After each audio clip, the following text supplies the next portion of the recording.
मृत्युमार्गः प्रवतस्य वीतरागो ददातु मे समाधिबोधेय पाथेय यावन्मुक्तिपुरो पुर समता मुझे सब जीव प्रति बैर न किसी के प्रति रहा। मैं छोड़ आशा सर्वत्र धारण समाधि कर रहा, धारण समाधि कर रहा।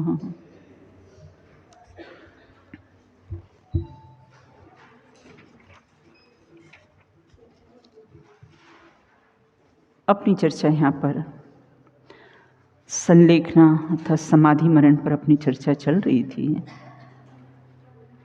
पूर्व में हमने चर्चा की थी कि समाधि किसे कहते हैं, समाधि कब लेना चाहिए, समाधि क्यों लेना चाहिए, समाधि का क्षेत्र अर्थात स्थान कैसा होना चाहिए।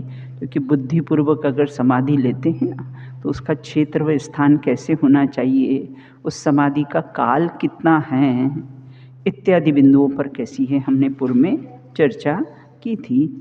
आज हम चर्चा करेंगे कि वह जो समाधि है ना उसके भी 3 भेद किए हैं, उत्तम, मध्यम और जघन्य है।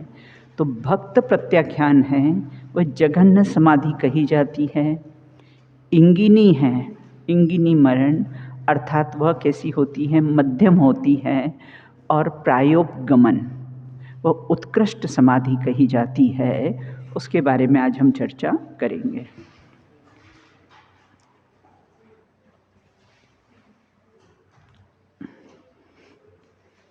पहला अपन उत्कृष्ट समाधि की चर्चा करेंगे कि उत्कृष्ट समाधि धारक के परिणाम कैसे होते हैं।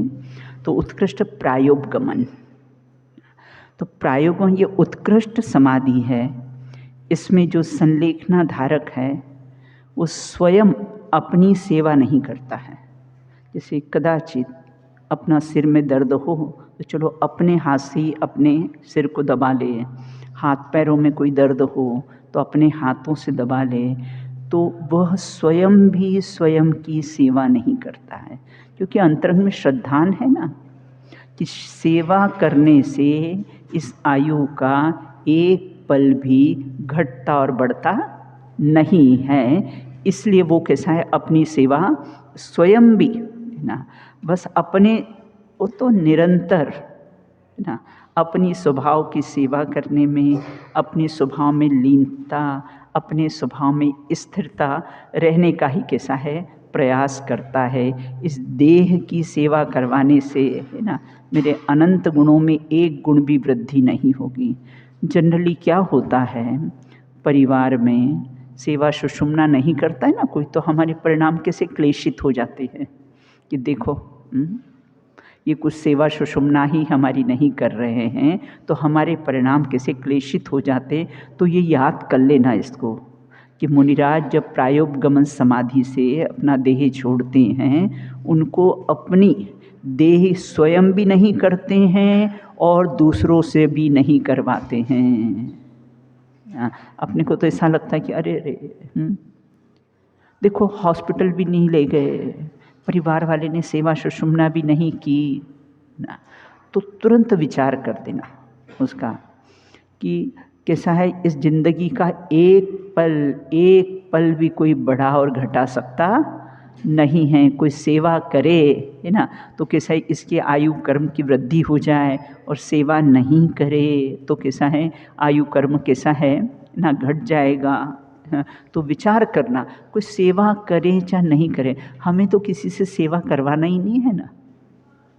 हमें तो प्रायोपगमन जो समाधि धारक होता है उसकी ये विचारधारा होती है कि वो स्वयं भी अपनी देह की सेवा नहीं करता है और दूसरों से भी कैसा है, नहीं करवाता है।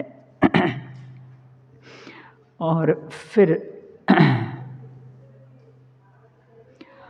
तो इस प्रकार जो प्रायोपगमन है उसका समाधि धारक उसके इस प्रकार से विचार होते हैं। अनिहार मरण, छपक ने जिस क्षेत्र में संलिग्न, छपक मतलब मुनिराज, आराधक मतलब चतुर्थ और पंचम गुण स्थानवर्ती, छपक ने जिस क्षेत्र में संलेखना धारण करना है उस क्षेत्र में विधि पूर्वक शरीर का त्याग करना वो अनिहार प्रायोपगमन है। वह अनिहार प्रायोपगमन संलेखना मरण है। देवों के द्वारा अन्य स्थान पर ले जाने पर विधि पूर्वक मरण करना, कदाचित मुनिराज हो और देव कैसे उठा के उनको ले जाएं तो वह विधि पूर्वक मरण करना, उसका नाम निहार प्रायोपगमन संलेखना मरण है। संलेखना में कोई कायोसर, कोई पद्मासन से, कोई खड़गासन से, है ना, कोई पद्मासन से, कोई दीर्घ उपवास इत्यादि से कैसा है देह का त्याग करता है। और जैसे ही मुनिराजों की तो देह का त्याग होता है ना, तो तुरंत उनको बिठा दिया जाता है और साथ में जो उनका पीछी कमंडल होता है ना, उस साथ में कैसा है रख देते हैं ना, वो पीछी कमंडल कैसा है उनका साथ में रख देते हैं ताकि ना देह परिवर्तन हो और देवगति में जाए तो उनको याद आए ना। वो संयम के उपकरण है ना, पीछी कमंडल संयम के उपकरण हैं, तो उनको ख्याल आ जाए कि देखो वहाँ मैंने ऐसी साधना की थी, वहाँ ऐसा संयम धारण किया था। इस प्रकार से याद के लिए कैसा है वो अपने पास में पीछे श्रावक को भी रख देते हैं। कहीं कहीं जगह पर श्रावक का भी देह परिवर्तन होता है तो उसको बिठा कर कैसा है पीछे और कमंडल रख दिया जाता है। वो भी उसका भी यही प्रयोजन होता है कि उसको याद रहे ना कि देखो मैंने ऐसा संयम धारण किया था, ऐसी भावना भाई थी, मुनिराज होने की भावना भाई थी, तो इसलिए श्रावक के साथ भी ऐसा होता है। बिल्कुल। फिर और देखो इसका एक नाम पादोपगमन भी है। ये प्रायोपगमन बताया था और कहीं पर किसी पादोपगमन भी इसका नाम आता है। पादोपगमन शब्द का अर्थ है अपने पैरों के द्वारा गमन कर तीर्थ इत्यादि क्षेत्रों में जाकर संलेखना धारण करना। वो पाओ गमन मरण मतलब भव का अंत जानकर योग्य सहनन और संस्थान वाला ही यह संलेखना धारण कर सकता है। उपसर्ग आने पर, अपनी आयु की समाप्ति होने पर उस स्थान में पाषाणवत अचल बना रहता है। जहाँ समाधि लेनी हो ना तो बिल्कुल पाषाण के पद कैसे हैं अचल हो जाते हैं, उपसर्गों को हटाते नहीं हैं, उपसर्गों को अपने से कैसे हैं दूर ही देखते हैं। दूसरे नंबर पर उत्कृष्ट समाधि मरण वाला तो अपने को भी जीवन में है ना, ये तो कैसा है मुनिराज की अपेक्षा से बात है, अपने को भी अपने जीवन में कोई सेवा सुषुम्ना नहीं करे है ना तो खेत खिन्न नहीं होना। देखो इसने हमारी सेवा नहीं करी, ये हमारी सेवा सुषुम्ना, शायद डॉक्टर के यहाँ ले जाते, अच्छी सेवा करते तो शायद आयु बढ़ जाती ना, तो तुरंत विचार करना उसका। ये आयु का एक पल भी कैसा है घटता और बढ़ता नहीं है, कैसा हमेशा कैसा है एक रूप। जिस समय जिस द्रव्य से जिस क्षेत्र में जिस काल में जहाँ जो देह का परिवर्तन होना होगा उसी स्थान पर कैसा है होगा ना, कोई बड़ा घटा सकता नहीं है उस आयु को ना। तो इसलिए ऐसा विचार करके कैसा है समता भाव रखना। फिर इंगिनी मरण दूसरे नंबर पर कैसा है मध्यम इंगिनी मरण। इंगिनी अर्थात इंगित करता है, इंगिनी मरण अर्थात कैसा है इंगित करता है, आगम युक्त अभिप्राय के अनुसार स्थित होकर प्रवृत्ति करता है।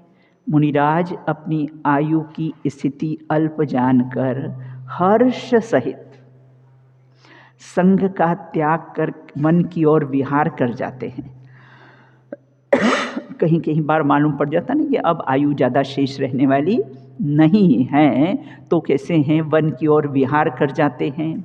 वन में उच्च पाषाण शिला पर सिंह सदृश पराक्रम के लिए पूर्व या उत्तर दिशा की ओर मुख करके पंच परमेष्टि का स्मरण कर रत्नत्रय में लगे दोषों की आलोचना कर दर्शन ज्ञान चारित्र को शुद्ध करता है, स्वयं ही अपने शरीर की सेवा करता है।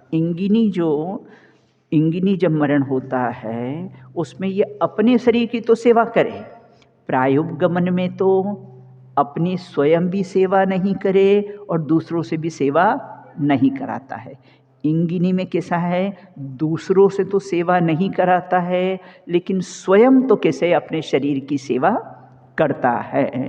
तो स्वयं दूसरों से नहीं कहे, उपसर्ग और परिसर का स्वयं निवारण नहीं करते हैं, कोई निवारण कर दे तो मौन रहते हैं। ये छपक की अपेक्षा से बात है।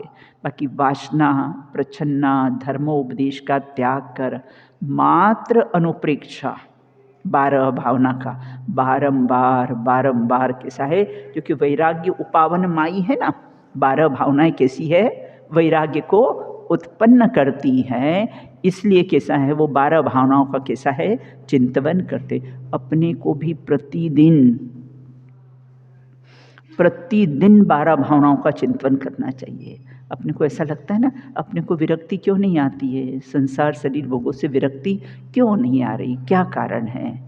क्योंकि 12 भावनाओं का चिंतन नहीं करते, और 12 भावनाओं के चिंतन में संसार शरीर भोगों से विरक्ति का भाव रहता है ना, कि नियम से जितने भी संयोग हैं ये नियम से छूटेंगे। देख रहा जो आँखों से वह होगा एक दिन नाश, अविनाशी निज रूप लग जो है मेरे पास। तो इस प्रकार से वह विचार करके उपसर्ग परिसर का स्वयं निवारण नहीं करते। अगर कदाचित कोई कर दे तो उसके लिए कैसा है, मौन रहते हैं। वासना प्रच्छन्ना इत्यादि 12 भावनाओं का बारंबार कैसा है चिंतन करते हैं, वसना लाभ नहीं करते हैं, विचार करते हैं। जो सामने ये सब रूप दिखाई दे रहे हैं ना, वे तो सब कैसे हैं, जड़ है। बताओ इन आँखों से क्या दिखाई देता है, इन चर्म चक्षुओं से बेटा क्या दिखाई, देख लो आप, नज़र उठा के देख लो, सब जड़ दिखाई देता है। इन चर्म चक्षुओं से कैसा है, सब जड़ पदार्थ दिखते हैं और सब वर्ण दिखता है, और वर्ण तो कैसा है, पुद्गल है ना। देखो ना, सब कलरफुल दिखाई दे रहे हैं ना, अपने को क्या दिखता है इन चर्म चक्षुओं से, है ना, पुद्गल दिखाई देता है और कैसा है, वर्ण ही दिखाई देता है। तो इसलिए वे सब जड़ है। तो अतः किससे वार्तालाप करूं, आत्मा तो दिखाई देता नहीं है, और ये जो सब दिखाई देते हैं वो किसी शरीर धर्मी हैं, जड़ धर्मी हैं, इससे किससे वार्तालाप करूं। इसलिए किसी से वार्तालाप करने का भाव भी नहीं आता है। उपाध्याय साधुओं और श्रोताओं को समझाना तो उन्मत्त चेष्टा है, ऐसा लिखा है। किसी को समझाने का भाव के आया है तो उन्मत्त चेष्टा है, मैं तो निर्विकल्प आत्मा हूँ। इस प्रकार के से हैं संलेखनाधारी व्रज वृषभ नाराज, वज्र नाराज, नाराज, 3 सहनन, जो सुंदर संस्थान वाले छपक को होती है, जो किसी से कैसे सेवा करवाते नहीं हैं। तीसरे नंबर की भक्त प्रत्याख्यान, कौन सी हुई बेटा, 3, प्रायोपगमन, निमरण और भक्त प्रत्याख्यान। जो जघन्य है वो कैसी है, भक्त प्रत्याख्यान है। तो भक्त यह जघन्य संलेखना है, यह श्रावकों के अनुरूप होती है। यह सविचार व अविचार प्रत्याख्यान के 2 भेद हैं। इसमें समाधि धारक स्वयं भी अपनी सेवा करता है और अन्य लोगों से भी कैसा है, सेवा करवा लेता है। तो इस प्रकार का विचार, इसके भेद मैंने लिखे लेकिन उस पर अपन नहीं जाएंगे, कुछ और दूसरी अपने को भी चर्चा करनी है अभी। तो इस प्रकार से ये 3 अपन ने कैसे हैं, उत्कृष्ट, मध्यम और जघन्य, 3 प्रकार के समाधि मरण की चर्चा की है। फिर उसके बाद कहते हैं शरीर की वेदना के लिए स्वयं को कैसा संबोधन करते हैं। शरीर में अपनी वेदना हो, रोग आदि आ जाए तो कैसे स्वयं को स्वयं संबोधन करना। यहाँ ये कहते हैं सम्यक दृष्टि तो कैसा है, मरण को भी मृत्यु महोत्सव कहता है। आज मेरा मृत्यु महोत्सव है, नाचो गाओ खुशी मनाओ विदा महोत्सव है। ऐसा नहीं लगता 60 70 80 साल का जीर्ण शीर्ण पुराना वस्त्र जब बदलने की बारी आती है तो प्रसन्न चित्त कि कैसा है, चलो अब कोई नया वस्त्र अपने को मिलेगा तो सब प्रसन्न चित्त होते हैं, खेद खिन्न नहीं होती अब हमारा मरण हो जाएगा, ये सब संयोग सब छूट जाएंगे। अरे पहली बार छूटे हैं क्या? अनंत भाव में अनंत बार सब ये संयोगों का कैसा है वियोग हुआ है।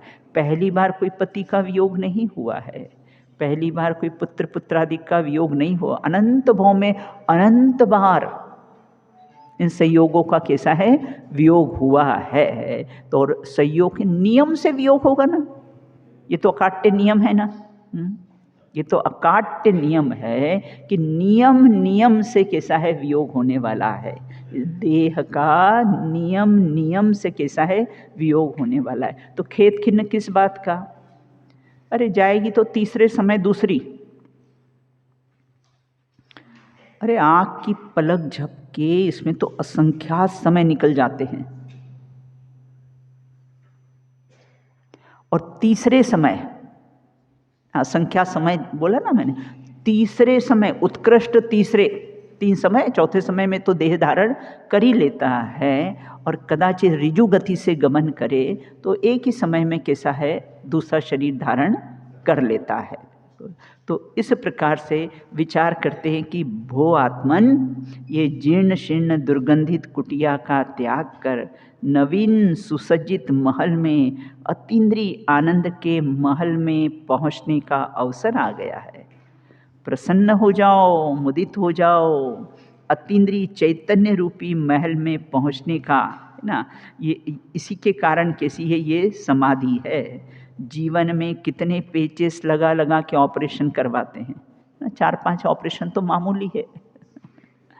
अभी आँखों का, घुटनों का और जो भी हैं 4-5 ऑपरेशन तो कैसा है लाइफ में कैसे हैं, बिन हार्ट का है ना, स्टैंड डलना, ये करना, तो वो तो कैसा है मामूली है 4-5 ऑपरेशन। तो कहाँ तक पेचेस लगा लगा के कैसा जीवित रखने का प्रयत्न किया है। इस देह को राख होने से कोई बचा नहीं सकता है और मुझे कोई मार सकता नहीं है। इस प्रकार अपने कर्मोदय का विचार, कितनी भी व्याधि आ जाए इस देह में, बिन कितनी भी व्याधि आ जाए, मेरे अनंत गुणों में कितनी कमी आई है, कोई कमी आई है? ऐसे असाध्य रोग हो जाए, कितने वादिराज मुनिराज को याद कर लेना। कदाचित देह में रोग आ जाए तो वादिराज मुनिराज को याद कर, कैसा कुष्ठ रोग हो गया था, तिल रखने को जगह नहीं, दुर्गंधित, तो भी शरीर रोगों का घर है, मैं ज्ञान का मंदिर हूँ। रोग मेरे में आ सकते नहीं हैं और जिसमें आए हैं वो मैं हूँ नहीं है। ऐसा दृढ़ श्रद्धान होने पर कैसे हैं परिणाम विचलित होते नहीं हैं उनके। तो इस प्रकार से ना कितनी भी कर्मोदय से कितनी भी महाव्याधि उपजे ना, फिर भी ना वो तो विचार करते हैं कि मेरे में रोग का एक परमाणु मुझे स्पर्श नहीं कर सकता। ऐसा मैं अस्पर्शी स्वभावी भगवान आत्मा हूँ। तो कैसा है वो गुरुदेव श्री थे ना, गुरुदेव श्री बेटा है ना, हर संडे को वहाँ पर सोनगढ़ के पास में नाम, गांव का नाम मैं भूल रही हूँ, तो वहाँ पर एक टीबी का हॉस्पिटल था और वहाँ पर किसे हर संडे को बेन जाते थे। किस लिए जाते थे? अपनी वैराग्य की वृद्धि के लिए कि देखो संसार में कैसे जीव है ना, कैसे कैसे जीव दुखी हैं, रोग से कैसे कैसे जीव कैसे दुखी हो रहे हैं। तो वैराग्य की वृद्धि के लिए वो संडे कैसे वो जीतरी हॉस्पिटल में जाते थे कि देखो कैसे कैसे वेदना है, कैसे कैसे, तो भी कैसे डॉक्टर शरणम पवजामी नहीं है। डॉक्टर शरणम पवजामी है, उसका विचार कर लेना। धीरू भाई अंबानी का, धीरू भाई अंबानी की जब डेथ होने वाली थी ना, तो स्पेशल यूएस से प्लेन से डॉक्टर को लाए थे, फिर भी आयु का एक पल भी कोई बढ़ा सकता नहीं। अपने संजीव गोधा जी को ही देख लो, संजीव गोधा जी को ही देख लो, है ना। कहा था ना, सारी रिपोर्ट जब यूएस भेजी उनको, डॉक्टर को, नहीं लाना यहाँ पर, कुछ ब्रेन में, बोले कि जहाँ से टेस्ट करेंगे ना, बोले अगर थोड़ा भी टेस्ट कर लिया वहाँ पर, है ना, और कदाचित हो गया तो हो सकता है इनको ब्रेन हेमरेज हो जाए, पैरालिसिस हो जाए, कुछ भी हो सकता है। इसलिए डॉक्टर्स भी कैसे मना कर गए हैं। तो इस प्रकार यहाँ ये कहते हैं कि इस देह की सेवा सुषुम्ना करने के लिए कैसा है, फिर द्रव्यान योग से विचार करना। चारों देखो, विचार करने के लिए कितने कितने पॉइंट्स है। एक तो द्रव्य क्षेत्र काल भाव से हर चीज का विचार करना, एक बात। दूसरा, चारों अनुयोग से विचार करना, द्रव्य गुण पर्याय से विचार करना, 12 भावनाओं की अपेक्षा से विचार करना। अब कहाँ फुर्सत है फुर्सत है बेन जी, इतना विचार करे तो फुर्सत है अपने को। हाँ, अपने को ऐसा लगता है ना, अरे विचार कैसे करे, विचार की आदत नहीं डालते अपन। कर विचार तो पाम, टोटल जी ने तो कितने बार विचार लिखा है कि निर्विचारी, है ना, विचार कर, विचार करना। बिल्कुल इस संसार शरीर भोगों का विचार करेंगे तो ही विरक्ति के भाव आएंगे, नहीं तो कैसा है, विरक्ति के भाव आएंगे ही नहीं। अपने बाबू भाई जी थे ना, आत्मा में राग न थी तो रोग क्या थी होए आत्मा में राग ही नहीं है, ऐसा बुलेट प्रूफ पहनकर बैठा हूं मैं, है ना, कि राग की एक कणिका भी मेरे में प्रवेश कर सकती नहीं है। तो राग ही नहीं है तो देह में किसे रोग कहाँ से होगा। तो इसलिए कैसा है कि मुझे रोग हो गया है, बोले क्या आश्चर्य है, कदाचित देह में रोग भी हो जाए ना, तो विचार करना क्या आश्चर्य है, रोगों का ही तो घर है। जिसमें जो चीज होगी वही तो निकलेगा ना। रोगों का घर है तो उसमें से रोग ही तो आएंगे, नहीं तो क्या आएंगे। और मैं तो ज्ञान का मंदिर हूं, है ना। एक बहुत मतलब साइकोलॉजिकल है बिल्कुल। हम बहुत ज़्यादा देह के बारे में विचार करेंगे ना, तो कैसा होगा, दुख ज़्यादा होगा। और हम स्वयं भी ना ऐसा विचार करेंगे ना, तो उसका कैसा है, जैसे मैं अपना ही बताती हूँ कि विशेष उदय आ जाए तो उसको कुछ कह भी नहीं सकते, इस देह का कोई भरोसा नहीं है, कोई अभिमान करने योग्य नहीं है। लेकिन अगर हमारा चिंतन इस डायरेक्शन में चलता है, जैसे मैं सोचती हूँ कि भगवान हॉस्पिटल का मुंह नहीं मुझे कभी देखना पड़े, तो बहुत साल पहले गई थी हॉस्पिटल, बाकी तो अपन अपना जैसा चिंतन करें, भावना से भवन खड़ा होता है। जैसी भावना भाते ना, वैसा भवन खड़ा होता है। तो इस प्रकार से देह में रोग आ जाए, मेरे तो ना 3 प्रवचन है, ये देह में रोग आ जाए तो कैसा चिंतन करना। धर्म परिभाषा नहीं, प्रयोगात्मक है, इसमें है 3 प्रवचन है उसके, यूट्यूब चैनल पर है उसके। तो उसमें अगर देह में रोग आ जाए तो हम कितने कितने डायरेक्शन से कैसे हैं चिंतन कर सकते। प्रथमान योग से अपना संबोधन करना, चरणान योग से करना, फिर हे अकर्ता स्वभावी आत्मा, सब मैंने अपने चिंतन लिख रखे हैं इसमें कि हे अकर्ता स्वभावी आत्मन, ये शरीर का परमाणु स्वयं ही आते हैं, स्वयं ही मिलते हैं, स्वयं ही बिछड़ते हैं और स्वयं ही पूर्ण होते हैं। इसमें हमारा कुछ भी कर्तव्य नहीं है, इनका काम कैसा है, स्वयं ही होता। मैं तो कौन हूँ, मात्र तमाशगीर चश्मदीद गवाह। मैं तो कैसा हूँ, इसका जाननहार हूँ, मैं तो इसका कैसा है, तमाशगीर हूँ, इसका चरित्र देख रहा हूँ। ना, और अंत में कुछ नहीं याद रहे तो कैसे हैं, हूँ परमात्मा छूँ, है ना। थोड़ा थोड़ा स्वरूप की स्थिरता का अभ्यास करना बैठकर। जो अपने इसके बोल है ना, ध्यान के जो सूत्र के बोल है ना, जब अपन बोलते ना कि कैसा है अशरीरी, तो अपने को ये द्रव्य कर्म, नौ कर्म, भाव कर्म से कैसा है, ऐसा रहित भगवान आत्मा दिखेगा कि इससे मैं कैसा हूँ, रहित हूँ। ऐसा इसका अभ्यास करना ना, तो कैसे बैठ के स्थिरता से उसका अभ्यास करना।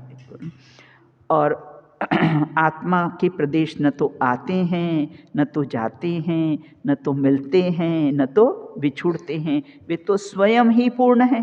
नियत प्रदेशत्व शक्ति है ना अपने में, 47 शक्तियों में नियत प्रदेशत्व शक्ति है ना। घटता न बढ़ता आत्मा, एक रूप रहता सर्वदा ना। न आत्मा के प्रदेश न तो कैसे बढ़ते हैं और न तो कैसे हैं घटते हैं। मैं तो कैसा हूँ, अपने में स्वयं पूर्ण हूँ, बिल्कुल। इस प्रकार से परिपूर्ण का विचार करना। देखो रत्नखंड शावकाचार्य में भी लिखा है इसका,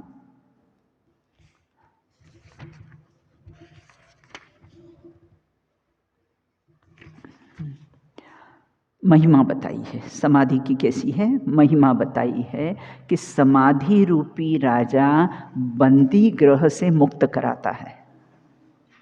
समाधि की महिमा बताई है कि क्या करता है ये समाधि रूपी राजा। मुझे ये है ना, बंद हूँ ना मैं, ये 9 कर्म रूपी जेल में कैसा हूँ, बंद हूँ, तो उसकी कैसा है, उससे मुझे मुक्त कराता है।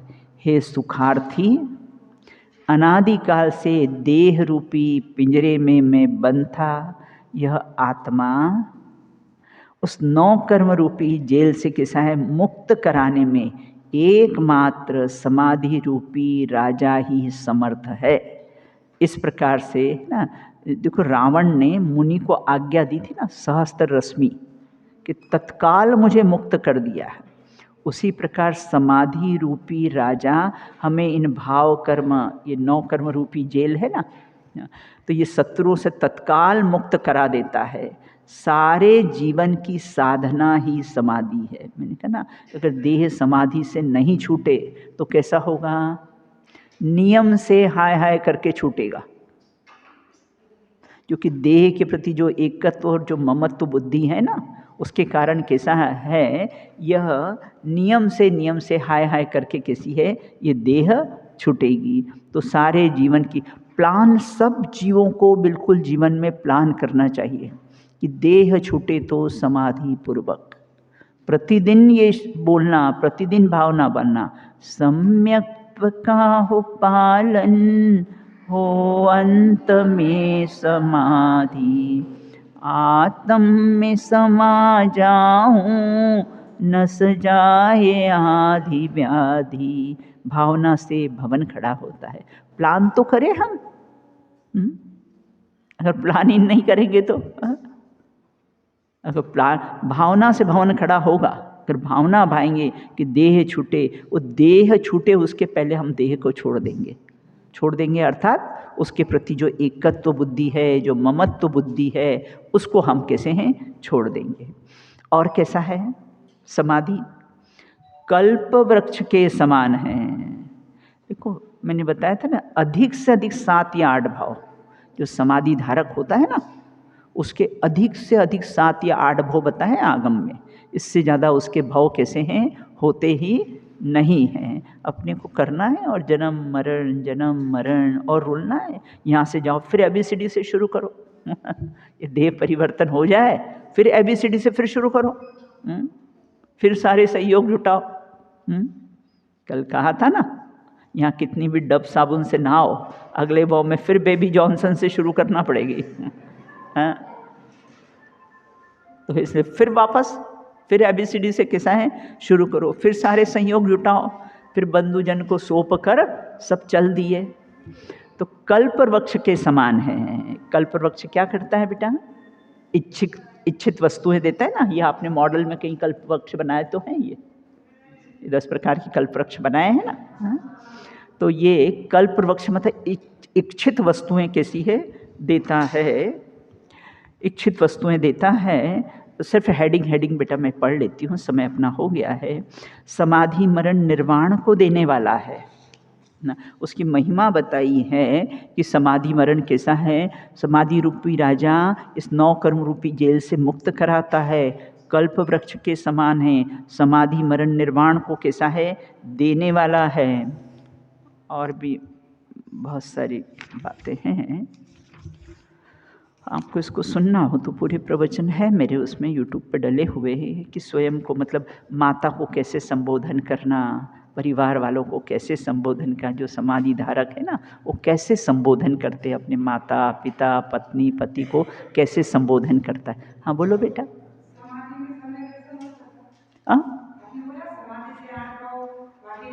बराबर बेटा। हाँ सम्यक दर्शन तो होगा, बिना सम्यक दर्शन के देह के प्रति एकत्व ममत्व बुद्धि टूटती थोड़ी है ना। सम्यक दृष्टि को ही होता है ना। मिथ्या दृष्टि को तो देह के प्रति एकत्व ममत्व बुद्धि रहेगी तो उस तो दुखी हो जाएगा, देह छूटने के लिए वो तो दुखी हो जाएगा ना। और सम्यक दृष्टि को कैसा है, देह भिन्न है मैं भिन्न हूँ ना, तो सच्ची समाधि उसी को होती। तो फिर अपन सम्यक दर्शन प्राप्त कर सकते हैं या नहीं कर सकते, कर सकते हैं ना, अपन भी कर सकते हैं ना। सम्यक दर्शन कोई बहुत बड़ी चीज नहीं है, मैं आत्मा हूं ऐसा श्रद्धान करना, मैं आत्मा हूं इसका ज्ञान करना, और मैं आत्मा हूं इसमें लीनता करना। और लीनता करते आती है कि नहीं आती है, देह में लीनता है ना देह में लीनता है कि नहीं, ऐसा नहीं कि हमें लीनता नहीं करते नहीं आती है, देह में लीनता है, फिर अपने में लीनता हो जाएगी ये ही मैं हूं। आत्मा में कैसी है, लीनता हो जाएगी ना। करना प्लान करना बहुत बड़ी बात नहीं। 12 भावना का चिंतन, एक पत्नी को संबोधन, एक अंतिम संबोधन बोलती हूँ। पत्नी हो तो पति को, पति हो तो पत्नी को संबोधन संबंध लो भाई, मेरा तुम्हारा संबंध तो लोक व्यवहार का है। पति पत्नी का संबंध कैसा है, लोक व्यवहार का कैसा है संबंध है। विचार करना, ये देह मेरी नहीं तो देह से संबंधित पति मेरे कैसे हो सकते, ये देह मेरी नहीं तो देह से संबंधित पत्नी कैसे मेरी हो सकती। देखो छोड़ना वोड़ना नहीं है, गृहस्थी में भी रहते हैं तो छोड़ना वगैरह नहीं है, बस उनके प्रति जो एकत्व ममत्व बुद्धि है बस उसको छोड़ना है ना। उनको तो जो अपना कर्तव्य है कैसा है वो बराबर करे, लेकिन अंतरंग में श्रद्धान की ये मैं नहीं हूँ, बस ये मेरे नहीं है, ऐसा अंतरंग में अपना कैसा है श्रद्धान होना चाहिए। तो पति पत्नी को ये तो सब लोक व्यवहार के संबंध है।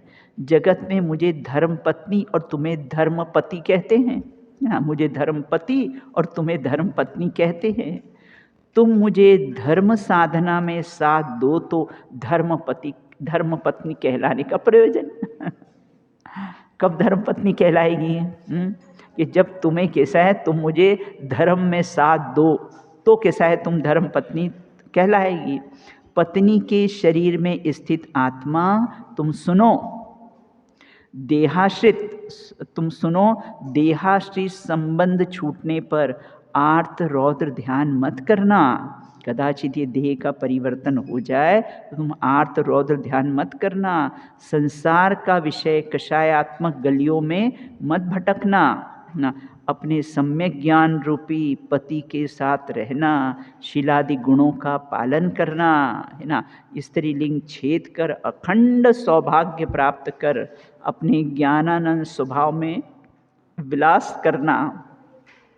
और भी संबोधन, हे शिव रमणी को वर्ण कर लिया है मैंने, तो अब क्या किया है, शिव रमणी रमणार्थ, मैंने तो शिव रूपी रमणी को कैसा है वर्ण कर लिया है। तेरा मेरा संबंध इतने ही समय का संबंध, इस शरीर से तेरा कुछ भी हित होने वाला नहीं है। मैंने तो शिव रमणी के साथ रमण कर लिया है। इसमें मैंने बहुत सारे ऐसे लिखे हैं, पुत्र पुत्रादि को संबोधन है ना, पत्नी पति को संबोधन करे, पति पत्नी को संबंध, कुटुंब परिवार को, ऐसे बहुत सारे लिखे हुए मैं अपने चिंतन से लिखती हूँ सब ये चीज़ों को।